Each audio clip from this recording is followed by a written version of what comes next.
नमस्कार, ABC channel में आपका स्वागत है। मैं हूं सचिन श्रीवास्तव और आप मेरे साथ देखेंगे आजमगढ़ से जुड़ी खबरें।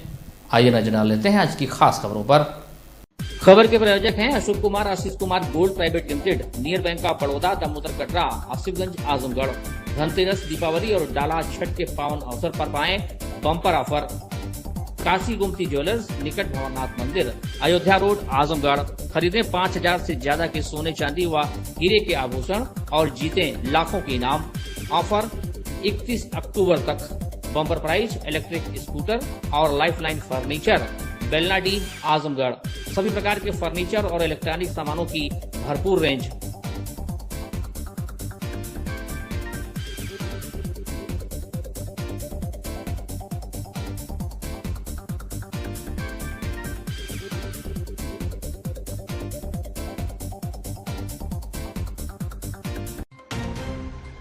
तो ये बड़ी खबर है आजमगढ़ से, जहां आजमगढ़ के सिधारी थाना क्षेत्र के पठान टोली मोहल्ले में करीब 1 माह पूर्व 7 वर्षीय मासूम साहजेब की गला रेत कर हत्या कर दी गई थी। ठीक इसी तरह से देवगांव कोतवाली क्षेत्र के दौना गांव में एक दिल दहला देने वाली घटना सामने आई है, जिसमें मासूम की किस्मत अच्छी थी कि उसकी जान बच गई।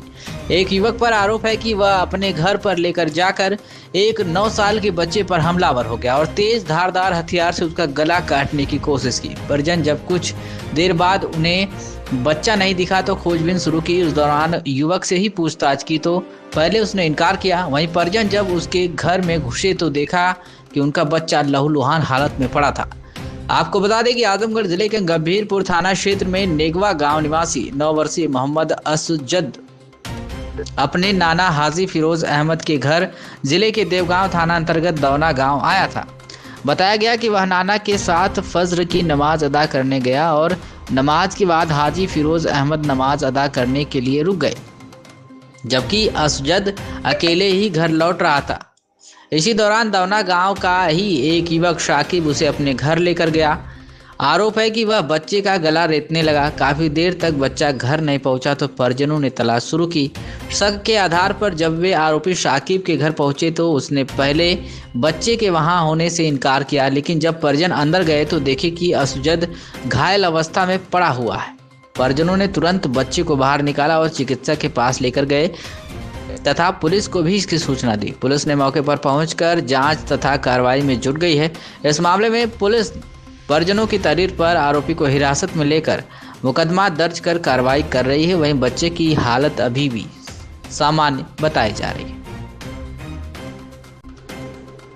तो ये खबर आजमगढ़ से, जहां गुरुवार को हरिऔध कला केंद्र में चल रहे आत्मनिर्भर भारत संकल्प अभियान के अंतर्गत आयोजित महिला सम्मेलन कार्यक्रम में शामिल भारतीय जनता पार्टी के प्रदेश अध्यक्ष भूपेंद्र चौधरी के सामने महिलाओं ने मोर्चा खोल दिया। महिलाओं ने जनपद की नेताओं पर शोषण करने का आरोप लगाया। साथ ही धमकी भरे लहजे में कहा कि कहो तो नेता का नाम भी खोल दो जो यहाँ की महिला पदाधिकारियों का शोषण कर रहे हैं। इतना ही नहीं, भूपेंद्र चौधरी पर भी समस्या न सुनने का आरोप लगाया है। जानकारी के मुताबिक शहर कोतवाली क्षेत्र के कुर्मी टोला निवासी अनीता सिंह इस समय नगर महामंत्री महिला मोर्चा के पद पर कार्यरत हैं। उन्होंने बताया कि 7 जनवरी को उन्हें फोन कर बताया गया कि उन्हें मेन बॉडी का अध्यक्ष बनाया गया है। जिला कार्यालय पर बुलाया गया है, वहां से सर्किट हाउस ले जाया गया और वहां 4 घंटे तक बैठाया गया। वहां पर माला फूल पहनाकर स्वागत किया गया, मान सम्मान किया गया, शॉल देकर सम्मानित किया गया। उन्होंने आरोप लगाया है कि 4 घंटे बाद ऐसा क्या हो जाता है कि जारी सूची को फर्जी घोषित कर दिया जाता है। बताया जाता है कि जब वह नाराज हुई तो पार्टी के यहाँ के जाने माने नेताओं ने बंद कमरे में बैठाकर आश्वासन दिया गया। मेरी बातों को दबाते गए। धीरे धीरे समय बीतता गया। आज जब प्रदेश अध्यक्ष यहाँ आए तो उन्होंने भी नहीं सुना। उन्होंने मिलने का आश्वासन देकर एक बंद कमरे में बैठाकर बिना मिले चले गए। इधर कुछ महीनों से भाजपा टारगेट पर है। अभी कुछ दिन पहले ही कोतवाली में युवा मोर्चा की ओर से प्रशासन की ओर से गुंडागर्दी की गई। जिलाध्यक्ष बने 10 माह का समय बीत गया, लेकिन अभी तक जिलाध्यक्ष ने एक पर्ची तक सही नहीं कराई। घूस लेकर यहाँ के नेता पदों का बंटवारा कर देते हैं। महिला ने कहा कि कहो तो नाम बताऊं कौन शोषण करता है। उन्होंने कहा कि अगर पार्टी सम्मान नहीं दे सकती तो महिलाओं का घर रहना ही सही है। क्या कुछ कहना है अनीता सिंह, नगर महामंत्री महिला मोर्चा का, सुनिए। ये है कि 7 जनवरी को मुझे मेन बॉडी का अध्यक्ष घोषित किया गया था। मेरे पास फोन आया कि अनीता जी आपको मेन बॉडी का अध्यक्ष बनाया जा रहा है। और उसके बाद मुझे जो है जिला कार्यालय पे बुलाया गया, फिर वहाँ से मुझे जो है सर्किट हाउस ले जाया गया। मुझे 4 घंटा तक बैठाकर मेरा बहुत मान सम्मान हुआ, मालों से, फूलों से, शॉल से बहुत सम्मानित किया गया। फेसबुक न्यूज़ द्वारा, पूरा सोशल मीडिया द्वारा हाईलाइट किया गया कि अनीता सिंह अध्यक्ष बन चुकी हैं। अब मेरे पास कम से कम 1000-2000 कॉल भी आए बधाई के। फिर 4 घंटे बाद ऐसा क्या होता है कि उसको फर्जी बोला जाता है, फिर मुझे बुलाकर जिला कार्यालय पे बुलाकर जब मैं क्रोधित होती हूँ, मैं जब अपने गुस्से को जाहिर करती हूँ, तो मुझे बंद कमरे में यहाँ के जाने माने नेताजी बैठाकर मीटिंग करते हैं। बोलते हैं अनीता जी आप एक सामाजिक महिला हैं, एक अच्छे परिवार से हैं, आप हमारे जानने वाली हैं, आप शांति से रहिए, आपका जो है बात होगा। ये जो आपके साथ हुआ है बहुत बड़ा आपकी बेइज्जती हुई है, इस पे बात होगी। ऐसे कह के मुझे आश्वासन देते गए, मेरी बातों को दबाते गए। धीरे धीरे आज 10 महीना हो गया। जब भी मैं कोई बड़े नेता से बात करना चाहती थी तो मुझे ये लोग रोक देते थे, मेरी बातों को वहाँ तक पहुँचने नहीं देते थे। आज जब मुझे मौका मिला, माननीय प्रदेश अध्यक्ष जी आए भूपेंद्र चौधरी जी, तो मैं उनसे साधारण से कही कि मुझे अपनी बात रखनी है। अगर वो मेरा बात आराम से सुन लेते तो इतना सारा बवाल नहीं होता। फिर उन्होंने मुझसे मिलने का वादा करके अब मुझे एक कमरे में प्रशासन के साथ बैठा दिया गया। बिना मिले वो चले गए, बिना मिले मुझसे चले गए। अभी मैं आप ही से बताइए, इधर कुछ महीनों से भाजपा क्यों टारगेट पे है? आए दिन आप सुन रहे होंगे गुंडागर्दी हो रही है। आए दिन आपने ये भी देखा होगा अभी जल्दी ही कि पुलिस कोतवाली में कि प्रशासन के सामने गुंडागर्दी हो रहा है युवा मोर्चा द्वारा। आए दिन कहीं घूस लेके किसी को अध्यक्ष बनाया जा रहा है। पहले क्या हुआ कि जब जिला अध्यक्ष बन जाते हैं तो आपकी जो पर्ची है वो सही कर दी जाएगी। जिला अध्यक्ष बनने उनको आज 10 महीना हो गया और 10 महीना में अभी तक पर्ची जो है क्लियर नहीं हुआ। बस मैं यही कहना चाह रही हूँ कि यहाँ पे योगी मोदी जी की कोई गलती नहीं है। बस योगी मोदी जी ने जो आजमगढ़ के नेताओं को भार दे दिया ना, ये बहुत गलत कर दिया। इसलिए वो आज तक यहाँ से एक सीट निकाल नहीं पाए हैं। ये लोग जिसको चाहते हैं मंच परिवारी मंडल अध्यक्ष हूँ, ये लोग इतना खराब काम कर रहे हैं महिलाओं के साथ। हम लोग से इकट्ठा भीड़ बटवाएंगे, हम लोग 200-400 महिला को साथ लेके आते हैं।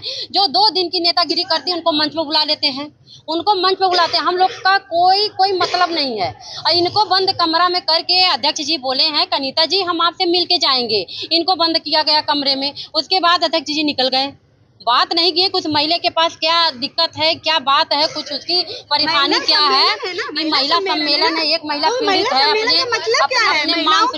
अपने मान सम्मान की वो पीड़ित है, क्या बात है उसका सुनना चाहिए। अध्यक्ष जी आप आए क्या करने आए थे महिला सम्मेलन में? क्या अरे परिवार की बात, एक परिवार की बात नहीं सुनेंगे तो किसका बात सुनेंगे? किसका परिवार का बात अगर नहीं सुनेंगे तो किसका बात सुनेंगे? वो बताइए, आप बताइए क्यों नहीं गलत है? एक महिला का बात आप सुनने आए हैं, ये बताइए भाई साहब। हम ये कह रहे हैं एक महिला का बात सुनने आप आए हैं तो एक महिला पीड़ित है तो उसका सुनना चाहिए कि आखिर बात क्या है, क्यों ये महिला इतनी चिल्ला रही है, क्या बात है, क्यों पीड़ित है, उसको भाई साहब सुनना चाहिए कि नहीं? अपनी बात करके चले जाएंगे। मतलब आप नेता कैसे बने? नेता कैसे बने? जनता से ही आप नेता बने हैं। अगर जनता नहीं रहेगी ना तो ये बड़ी कुर्सियाँ, बड़े मंच आपको नहीं मिलेंगे। तो पहले आप नेता बने हैं ना, तो आप हमारी बातें उम्मीद लेके महिलाएं आ रही हैं। हमारे प्रधानमंत्री जी, मुख्यमंत्री जी की बात है, हम लोग चले कुछ अच्छी बात होगी। लेकिन जब महिलाएं पीड़ित है, जब आप महिलाओं के नहीं सुनेंगे तो महिला सम्मेलन किस लिए आप रखे गए भाई? हम लोग इतना इकट्ठा 10 बस 5 बस 2 ऑटो टेम्पो लेके आए हैं, उसकी कोई मतलब नहीं है। अध्यक्ष जी उस महिला की बात अनीता सिंह की बात बिना सुने हुए अध्यक्ष जी ने कहा कि अनीता मैं तुमसे मिलूंगा, मैं तुमसे मिल के बात करूंगा, तुम्हारी क्या दिक्कत है, क्या परेशानी है। क्यों नहीं मिला भाई मुझसे? अब मुझे कमरे में बंद करके अपने चले गए। यही लोग बोले कि आप बैठिए, बगल के कमरे में वो चाय नाश्ता कर रहे थे, मुझसे बोले कि आप इधर के कमरे में बैठिए, मैं चाय नाश्ता करके आपसे मिलता हूँ, आपको बुलाता हूँ। मैं ये चाहती हूँ कि अगर महिलाओं की बात होती है, सम्मान की बात होती है, तो उनको सम्मान दीजिए, नहीं तो महिलाएं अपने घर में सुरक्षित है और अच्छे से। मुझे ऐसा नहीं चाहिए। तो ये खबर आजमगढ़ से, जहां भारतीय जनता पार्टी द्वारा आत्मनिर्भर भारत संकल्प अभियान के अंतर्गत हरियौद कला भवन में जिला अध्यक्ष महिला मोर्चा बबीता जसरासरिया की अध्यक्षता में महिला सम्मेलन संपन्न हुआ। सम्मेलन में मुख्य अतिथि के रूप में प्रदेश अध्यक्ष भूपेंद्र चौधरी मौजूद रहे। संचालन जिला मंत्री विभा बर्नवाल ने किया। सम्मेलन को संबोधित करते हुए मुख्य अतिथि प्रदेश अध्यक्ष भूपेंद्र चौधरी ने कहा कि प्रधानमंत्री नरेंद्र मोदी जी ने शक्तिशाली, समृद्धशाली, आत्मनिर्भर और विकसित भारत बनाने का संकल्प लिया है। हम उस संकल्प के साथ कंधे से कंधा मिलाकर चलेंगे। आत्मनिर्भर भारत एक जन जागरण अभियान है। हमें आत्मनिर्भर भारत संकल्प अभियान के बारे में लोगों को समझना है। आपको बता दें कि इस काम को देश की आधी आबादी मातृशक्ति बखूबी कर सकती है। भारत को विकसित बनाने के लिए भारतीय जनता पार्टी ने 3 महीने का एक जन जागरण अभियान भी चलाया है। यह अभियान हमारे प्रेरणा स्रोत मार्गदर्शक पंडित दीनदयाल उपाध्याय की जयंती 25 सितंबर से प्रारंभ किया गया है। यह अभियान हमारे प्रधानमंत्री रहे अटल बिहारी वाजपेयी की जयंती 25 दिसंबर तक हमें चलना है। समाज के विभिन्न वर्गों में हम सभी स्वदेशी और पिछले 10 वर्षों से जिस तरह से भारत ने तरक्की की है, उसकी चर्चा हम कर रहे हैं। आज़ादी के बाद जो कांग्रेस की सरकार थी और जो सरकारी बनी, उन सरकारों ने भी विदेशी आयातित अर्थव्यवस्था को अपनाया, जिसके कारण हमारे जो छोटे छोटे उद्योग धंधे थे, कुटीर उद्योग थे, वह समाप्त हो गए और जिसका परिणाम हुआ कि भारत के विश्व बाजार में भागीदारी धीरे धीरे कम होती गई। आज आप सभी इस संकल्प के साथ जाएं कि कम से कम 20 परिवारों में स्वदेशी और आत्मनिर्भर भारत संकल्प अभियान की चर्चा करेंगे और भारत को विकसित बनाने में स्वदेशी अपनाकर अपना योगदान करेंगे। इस दौरान मीडिया से बातचीत करते हुए प्रदेश अध्यक्ष ने बिहार के विधानसभा चुनाव को लेकर कहा कि तेजस्वी यादव और राहुल गांधी का चुनाव आयोग को टारगेट करना गलत है। यूपी के पंचायत चुनाव को लेकर कहा कि पार्टी की तैयारी पूरी है। इस अवसर पर क्षेत्रीय अध्यक्ष महिला मोर्चा अमिता गुप्ता, जिला अध्यक्ष महिला मोर्चा बबीता जसरासरिया, जिला अध्यक्ष आजमगढ़ सदर ध्रुव सिंह, माला द्विवेदी, पूनम सिंह, डॉक्टर गीता सिंह, विभा बर्नवाल आदि मौजूद रहे। क्या कुछ कहना है भूपेंद्र सिंह चौधरी, बीजेपी प्रदेश अध्यक्ष का? अध्यक्ष जी, आज आत्मनिर्भर भारत संकल्प के तहत जो है महिला सम्मेलन भारतीय जनता पार्टी के केंद्रीय नेतृत्व में माननीय प्रधानमंत्री जी का जो संकल्प है आत्मनिर्भर भारत का, और आत्मनिर्भर भारत के साथ स्वदेशी के संकल्प को लेकर पार्टी ने एक जन जागरण अभियान आत्मनिर्भर भारत के तहत हम लोगों ने संकल्प लिया है। और ये अभियान 25 सितंबर से पंडित दीनदयाल उपाध्याय जी के जन्मदिन से और पूर्व प्रधानमंत्री आदरणीय अटल बिहारी वाजपेयी जी के जन्मदिन 26 दिसंबर तक चलना है। हम लोगों ने इस जन जागरण अभियान के तहत समाज के अलग अलग वर्गों में, बाज़ारों में, अलग अलग क्षेत्रों में जन जागरण का अभियान चलाया है। हमने समाज के अलग अलग समूह के हिसाब से सम्मेलन भी हम लोग कर रहे हैं, तो युवा सम्मेलन, महिला सम्मेलन, किसान सम्मेलन। तो आज आजमगढ़ में ज़िले का महिला सम्मेलन था और उसमें स्वदेशी की महत्व की चर्चा और उसके जन जागरण से जुड़े विषय की चर्चा हम लोगों ने की है। कल रन फॉर यूनिटी कार्यक्रम किस तरह से देखते हैं? माननीय प्रधानमंत्री बनने के बाद नरेंद्र मोदी जी ने सभी महापुरुषों के प्रति सम्मान प्रकट करने के लिए उनके जन्मदिवस समारोह को बड़े स्तर पर समारोह पूर्वक मनाने का निर्णय लिया है। आपने देखा होगा 2014 के बाद से माननीय प्रधानमंत्री जी ने भारत के प्रथम गृह मंत्री रहे लौह पुरुष सरदार पटेल जी के जीवन से जुड़े विषय, उनके जन्मदिन के अभियान को पार्टी ने 31 अक्टूबर से और 26 नवंबर तक हम लोगों ने 6 दिसंबर तक मनाने का निर्णय लिया। इसमें 31 अक्टूबर को सभी जिला मुख्यालयों पर रन फॉर यूनिटी का कार्यक्रम होगा, दौड़ होगी। उसमें समाज के सभी वर्गों के लोग भाग लेंगे। इसके अलावा फिर अगले सप्ताह में नवंबर में हम लोग सभी विधानसभाओं में 8 से 10 किलोमीटर का पदयात्रा निकालने का कार्यक्रम पार्टी का है सभी विधानसभा में, उसमें सभी लोग शामिल होंगे। हम उसमें एक सार्वजनिक सभा भी करेंगे।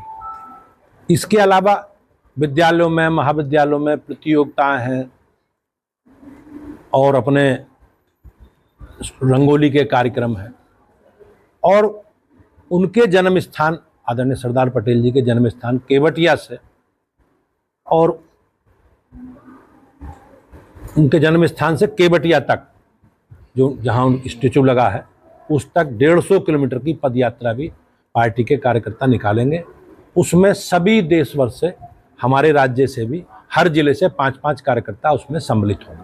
इसका उद्देश्य क्या है? इस तरह का सरदार पटेल जी का जो देश में योगदान है, अखंड भारत को जिस प्रकार से उन्होंने आज भारत का नक्शा है, उस नक्शे में भारत के एकीकरण में, देश को एक करने में, भारत के वर्तमान स्वरूप को जो हम देखते हैं उसमें सरदार पटेल जी का बहुत बड़ा योगदान है और उसकी चर्चा हम जन जन करेंगे। सर, बिहार चुनाव को लेकर के जिस तरीके से कल आपका एक रिएक्शन आया था बिगानी शादी में अब्दुल्ला दीवाना, सर क्या फर्क पड़ेगा? कोई नहीं, हमारा कहना ये पूछा था उस समय कि अखिलेश यादव जी प्रचार में जा रहे हैं, तो हमने कहा उनका कोई प्रत्याशी चुनाव लड़ नहीं रहा तो वो दूसरे लोगों का प्रचार करने जा रहे हैं, उसी परिप्रेक्ष्य में ये कहा होगा।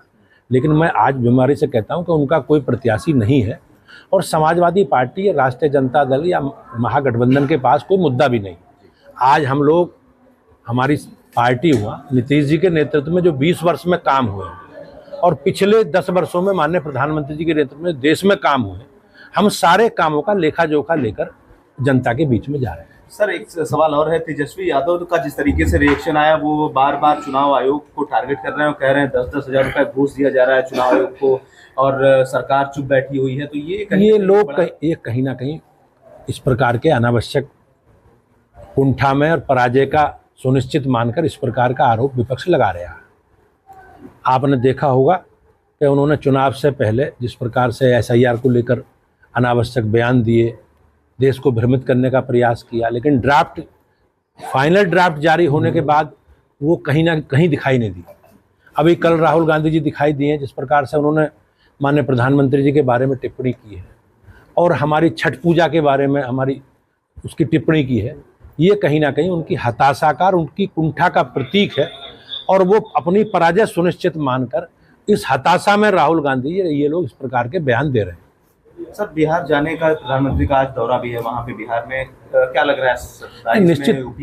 निश्चित रूप से माननीय प्रधानमंत्री जी हमारे देश के प्रधानमंत्री हैं, भारतीय जनता पार्टी के नेता हैं, तो भारतीय जनता पार्टी के अपनी सरकार का कामकाज का रिपोर्ट कार्ड जनता को बताना, एड्रेस करना, चुनाव में अपनी पार्टी के लिए समर्थन मांगना, ये उनका अधिकार है और वो इस अधिकार का समय समय पर उपयोग करते रहे। सर, लास्ट सवाल ये है कि पंचायत चुनाव को लेकर के संगठन किस तरीके से कार्य कर रहा है, क्या रिजल्ट ले आने की उम्मीद है? पंचायत चुनाव में पिछली बार संभवतः अप्रैल में पंचायत चुनाव के प्रथम चरण के चुनाव हुए थे और फिर अगले चरण में ब्लॉकों के, फिर जिला पंचायतों के। तो पार्टी की तैयारी है हमारी पूरी। हम लोग ग्राम सभा या क्षेत्र पंचायत के सदस्य का चुनाव पार्टी नहीं लड़ती, हम लोग केवल जिला पंचायतों के प्रत्याशी समर्थन से घोषित करते हैं, उसमें सिंबल तो होता नहीं। तो हम लोगों ने सभी पंचायतों में जो जिला पंचायतों के वार्ड हैं अपने संयोजक प्रभारी बना दिए हैं और वो सारे सामाजिक राजनीतिक परिस्थिति के हिसाब से हम लोग निर्णय करेंगे और पूरे हम लोगों ने जो पंचायतों में, ग्रामीण क्षेत्रों में हमारी सरकार ने काम किए, उन कामों का लेखा जोखा लेकर हम जनता के बीच में जाएंगे, लेकिन हम केवल अपने जिला पंचायत के समर्थक प्रत्याशी घोषित करेंगे। सर, आजमगढ़ की बात की जाए तो आजमगढ़ के जो बीजेपी का संगठन है उसमें कहीं ना कहीं कुछ मतभेद नजर आता है समय समय पर, तो कैसे इसको सॉर्ट आउट करने का प्लान आप लोग बना रहे हैं? नहीं, हम लोग एक परिवार की तरह हमारा संगठन चलता है और परिवार में छोटी मोटी चीजें होती हैं, लेकिन हम बैठ के बातचीत करके, क्योंकि सबका उद्देश्य एक ही है, एक समान उद्देश्य के लिए सब कार्यकर्ता काम करते हैं। छोटे मोटे विषय रहते हैं, लेकिन हम लोगों का ये दायित्व है परिवार में बड़ों का कि सब पूरे परिवार को एक जगह करके, संगठित करके एक दिशा में आगे बढ़ाना। इसमें सर 2 ग्रुप चल। धन्यवाद भाई साहब। तो ये बड़ी खबर है आजमगढ़ से, जहां गुरुवार को हरिऔध कला भवन में भारतीय जनता पार्टी का कार्यक्रम आत्मनिर्भर भारत संकल्प अभियान महिला सम्मेलन चल रहा था, जिसकी अध्यक्षता भाजपा प्रदेश अध्यक्ष भूपेंद्र चौधरी कर रहे थे। कार्यक्रम के दौरान ही भाजपा महिला मोर्चा की पदाधिकारियों ने खड़े होकर प्रदेश अध्यक्ष के सामने यह आरोप लगाया कि आजमगढ़ में भाजपा के नेताओं द्वारा महिलाओं का शोषण किया जा रहा है। भाजपा प्रदेश अध्यक्ष के सामने महिला पदाधिकारियों के इस आरोप पर समाजवादी पार्टी ने भाजपा पर निशाना साधा है। प्रदेश प्रवक्ता अशोक यादव का कहना है कि एनसीआरबी के आंकड़ों में भी रिफ्लेक्ट हो रहा है कि crime against woman Uttar Pradesh number 1 है।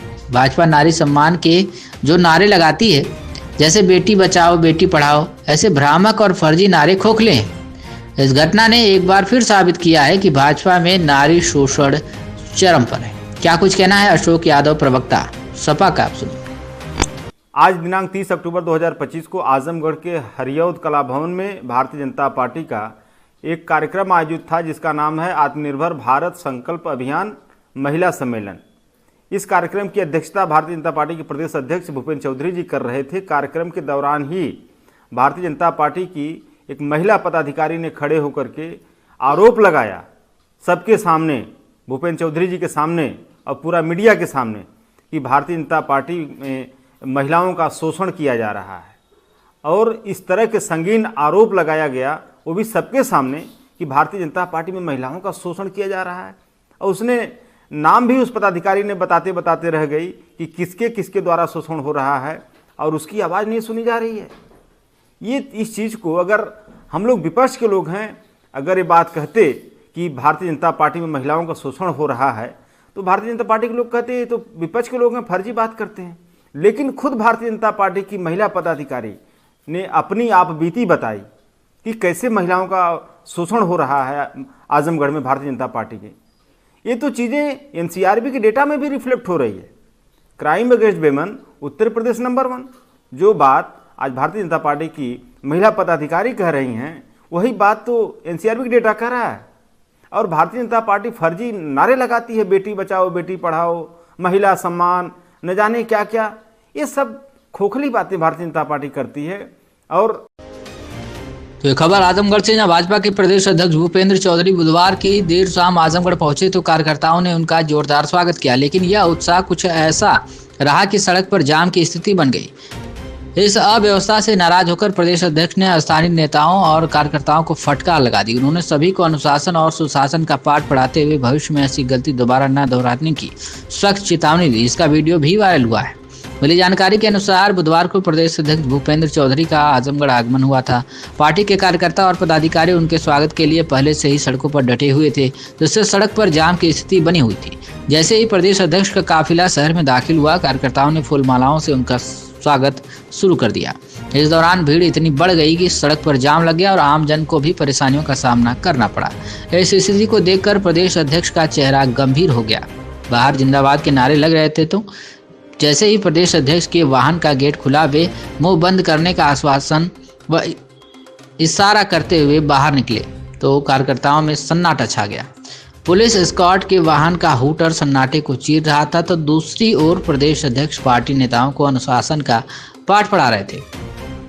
उन्होंने मौके पर मौजूद जिला अध्यक्ष ध्रुव कुमार सिंह सहित अन्य नेताओं को बुलाकर फटकार लगाई। भूपेंद्र चौधरी ने कहा कि भाजपा अनुशासित कार्यकर्ताओं की पार्टी है, जहां जनसेवा और संगठन का हित सर्वोपरि है, न कि दिखावा और अव्यवस्था। उन्होंने कहा कि आगे से किसी भी कार्यक्रम में जनता को असुविधा नहीं होनी चाहिए, अन्यथा जिम्मेदारों पर कार्रवाई तय मानी जाएगी। घटना का वीडियो देर रात सोशल मीडिया पर वायरल हो गया, जिस पर विभिन्न प्रतिक्रियाएं भी सामने आ रही हैं। तो ये खबर आजमगढ़ से, जहां जिले के थाना कोतवाली आजमगढ़ की साइबर टीम द्वारा गुरुवार को चौकी बदरका क्षेत्रांतर्गत ज्योति निकेतन स्कूल में विद्यार्थियों में विद्यालय स्टाफ को साइबर क्राइम नए नियमों, कानूनों व मिशन शक्ति 5 अभियान के तहत जागरूक किया गया। इस दौरान टीम द्वारा विद्यार्थियों को साइबर अपराध के विभिन्न प्रकार जैसे digital arrest, fishing scam, emotional manipulation, नौकरी का झांसा, पार्सल स्कैम, निवेश धोखाधड़ी, लोन व credit scam, social media account hack, online shopping व पार्सल फ्रॉड आदि के बारे में जानकारी दी गई। छात्र छात्राओं को इन अपराधों से बचाव के उपाय बताए गए। अपनी व्यक्तिगत जानकारी किसी अनजान व्यक्ति या लिंक पर साझा न करें, स्पैम कॉल्स का उत्तर न दें, पासवर्ड या OTP किसी के साथ साझा न करें, संदिग्ध लिंक या वेबसाइट पर क्लिक से बचें।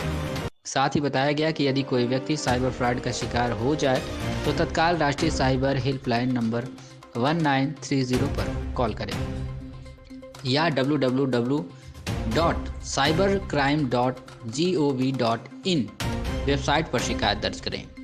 टीम ने 1 जुलाई 2024 से लागू हुए नए कानूनों भारतीय न्याय संहिता 2023, भारतीय नागरिक सुरक्षा संहिता 2023, भारतीय साक्ष्य अधिनियम 2023 के मुख्य प्रावधानों के बारे में भी विद्यार्थियों को विस्तार पूर्वक जानकारी दी और कानून के प्रति जागरूक व उत्तरदायी नागरिक बनने का संदेश दिया। इसके अतिरिक्त मिशन शक्ति फेज 5 के तहत छात्राओं को महिला सुरक्षा संबंधित हेल्पलाइन नंबरों में 1090, 181, 1098, 1930, 112 इत्यादि के बारे में बताया गया तथा थाने पर स्थापित महिला हेल्प डेस्क व परामर्श केंद्रों की सुविधाओं से अवगत कराया गया। साइबर सुरक्षा व मिशन शक्ति से जुड़े पंपलेट, पोस्टर और नारे वितरित कर विद्यार्थियों से स्वयं सुरक्षित रहने व समाज में दूसरों को भी जागरूक करने की अपील की गई। इस जागरूकता कार्यक्रम में उपनिरीक्षक रवि प्रकाश गौतम, कांस्टेबल नीरज पटेल, कांस्टेबल आशुतोष दुबे, महिला कांस्टेबल नीरजा सिंह व महिला कांस्टेबल शिल्पा तिवारी की टीम द्वारा प्रभावशाली प्रस्तुति दी गई।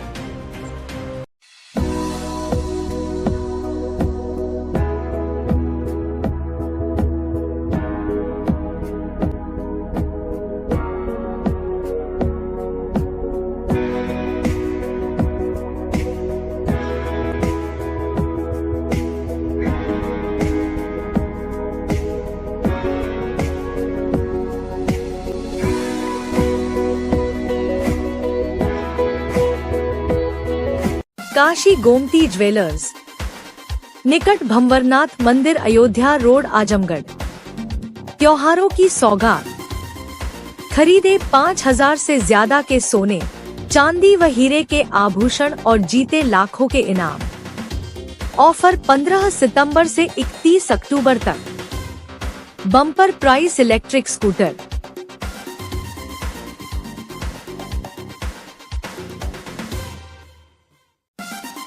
गोल्ड, डायमंड और सिल्वर की ज्वेलरी का विशाल संग्रह। शुद्धता की 100% गारंटी। अपने खूबसूरत लम्हों को बनाएं और यादगार पहुंचे काशी गोमती ज्वेलर्स, निकट भंवरनाथ मंदिर, Ayodhya road, Azamgarh. Lifestyle furniture, Belnadi, Azamgarh. सभी प्रकार के फर्नीचर एवं इलेक्ट्रॉनिक सामानों की भरपूर रेंज उपलब्ध। हमारे यहाँ EMI की सुविधा 0% ब्याज पर उपलब्ध। इलेक्ट्रॉनिक सामानों में LED TV, refrigerator, washing machine, air conditioner, air cooler, deep freezer, water cooler, mixer, juicer, iron, fan, induction, battery, inverter, electric geyser, gas geyser, आटा चक्की इत्यादि। फर्नीचर के सामानों में बेड, गद्दा, सिंगारदान, अलमीरा, sofa, table, chair, rack, stool, संदीली, सीढ़ी, डाइनिंग टेबल, झूला आदि। शादी विवाह की हो तैयारी या ऑफिस और घर के लिए सामानों की करनी हो खरीदारी, पहुँचिए लाइफस्टाइल फर्नीचर, बेलनाडी, आजमगढ़।